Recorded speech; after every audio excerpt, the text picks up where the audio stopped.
आजमगढ़ के रौनापुर थाना के पलिया गांव में एक बार फिर से राजनीतिक मजमा जुटा। इस बार आजाद समाज पार्टी भीम आर्मी के प्रमुख चंद्रशेखर रावण यहां पर लाव लश्कर के साथ पहुंचे और सरकार को चेतावनी दी कि यहां पर दलितों के साथ बहुत जुल्म हुआ है। यह भी कहा कि जुल्म और ज्यादती जब ज्यादा होती है तो सब्र का बांध टूटता है, सब्र का बांध टूटता है तो सैलाब आता है। इसके अलावा चंद्रशेखर ने शासन प्रशासन को यहाँ अपनी मांगों को माने जाने के लिए 7 दिन का समय दिया और कहा कि अगर तय समय पर मांगे पूरी नहीं होती है तो पंचायत शुरू होगी। इस दौरान आजमगढ़ के सभी पीड़ित दलितों को यहां पर बुलाया जाएगा और यह पंचायत तब तक चलेगी जब तक कि उनकी मांगे नहीं मानी जाती है। रावण ने कहा कि आजमगढ़ में अब तक दलित उत्पीड़न के 5 बड़े मामले उनके संज्ञान में आए हैं।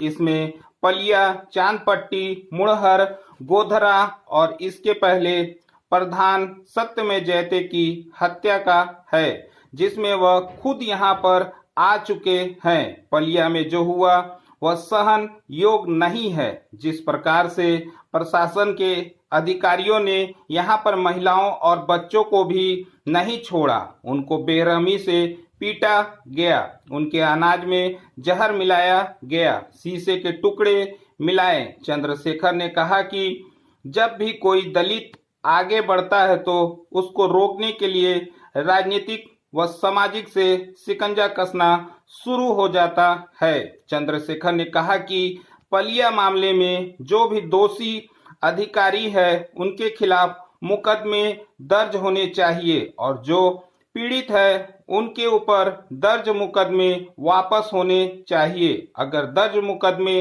वापस नहीं होंगे तो खुद चंद्रशेखर का नाम भी मुकदमे में शामिल किया जाना चाहिए। पेश है आजमगढ़ से जिला संवाददाता राम मिलन यादव की खास रिपोर्ट। अपनी जिम्मेदारी अदा करके चला गया। हम लोग जिस दिन से ये आंदोलन, जिस दिन से ये घटना हुई थी, हमारे लोग उस दिन से यहाँ हैं। लगातार वो आंदोलन भी करते हैं। प्रशासन के लोग झूठे भरोसे दिलाते हैं कि मैं खुद आया हूँ आज देखने के लिए कि क्या क्या सहा गया है। तो जो क्रूरता, जो नाइंसाफी यहाँ हुई है शायद ही उत्तर प्रदेश में कहीं हुई और इस जिले में ये 5-6 घटनाएं जो है मेरे संज्ञान में लाई। एक चांदपट्टी का मामला है, यहाँ का एक मुडर का मामला है, एक गोधरा का मामला है। एक इससे पहले मैं आया था तो प्रधान सत्यमेव जयते की हत्या की गई है। जो भी दलित वर्ग के लोग थोड़े से आगे बढ़ रहे हैं उन पे सरकार के लोग और यहाँ के राजनीतिक लोगों का शिकंजा कसने का जो है प्रोग्राम चल रहा है। एक तरफ प्रधानमंत्री कहते हैं कि 2 गज दूरी, मास्क जरूरी, और वो ये भी कहते हैं कि प्रधानमंत्री आवास योजना चल रही है, सब लोग अपने अपने घरों में रहें। लेकिन यहाँ जिस तरह से हमारे घर तोड़ के और घर का सामान, गहने,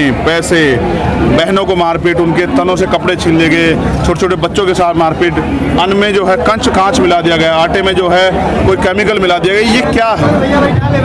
और ये भी बताया गया है कि कुछ लोगों को तो ये समझ के मारपीट छोड़ दिया गया था कि उनकी जान चली गई। ये जो पूरा सिस्टम है, इससे पता लगता है कि प्रशासन के लोगों ने जानबूझ के षड्यंत्र के थ्रू इस परिवार के साथ एक क्रूरता की है और न्याय दिलाने के लिए हमने प्रशासन को 7 दिन का समय दिया, क्योंकि प्रधान जी यानी उनसे बात नहीं हुई। फिर उसके बाद हम आजमगढ़ में एक बड़ी पंचायत करेंगे। जितने भी शोषित लोग हैं, जिनका घटनाएं हुई हैं, हम सबको साथ लेके हमारी मांग है कि उन दोषी अधिकारी कर्मचारियों पर मुकदमा चले और जो झूठे मुकदमे प्रधान जी के परिवार पे किए गए उनमें जो है वो मुकदमे जो है वापस ले जाए, वरना उनमें हमारा भी नाम लिया जाए। हम देखेंगे यहाँ की कितनी जेल बड़ी है, हमारा भी नाम ऐड किया जाए 120 में, हम यहीं थे उस दिन प्रधान जी के साथ, हमें भी जेल भेजा जाए। और तीसरा जो आर्थिक नुकसान हुआ है, जो मेरे आकलन में लगभग 5 करोड़ रुपए का मुआवजा जो है इस परिवार को दिया जाए। अगर सरकार ये नहीं करती है तो मैं समझता हूं कि सरकार जो है ना, सरकार तो पहले से ही, क्योंकि इतने दिन से कोई नहीं आया सरकार का आदमी, तो वो दलित पिछड़ा मुस्लिम विरोधी तो पहले से ही थी। अब वो दलितों को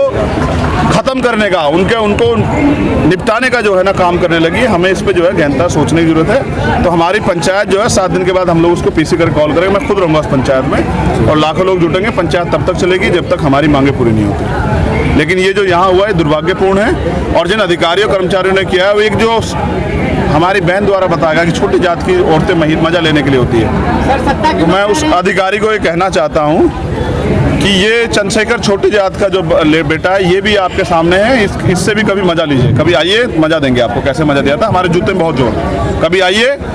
हम किसी की बहन बेटी को बुरा नहीं कहते क्योंकि हमने ये सीखा नहीं हमारे महापुरुषों ने, लेकिन हाँ अगर हमारी बहन बेटी को कोई आँख उठाएगा तो ऐसा इलाज करेंगे उसके साथ पीढ़ियाँ याद रखेंगे। क्या कह रहे हैं सरकार के लोग? 21 दिन हो गया, अभी तक आश्वासन नहीं मिल रहा है। 7 दिन का समय आप भी दे रहे हैं, अगर इन दलित परिवार के साथ न्याय नहीं होगा फिर आगे क्या होगा? मैं बता चुका हूँ। पहली बात तो ये है कि आश्वासन, इसलिए मैं आश्वासन देने वाला कोई नहीं है, मैं तो समय इसलिए दे रहा हूँ क्योंकि प्रधान जी आज यहाँ नहीं।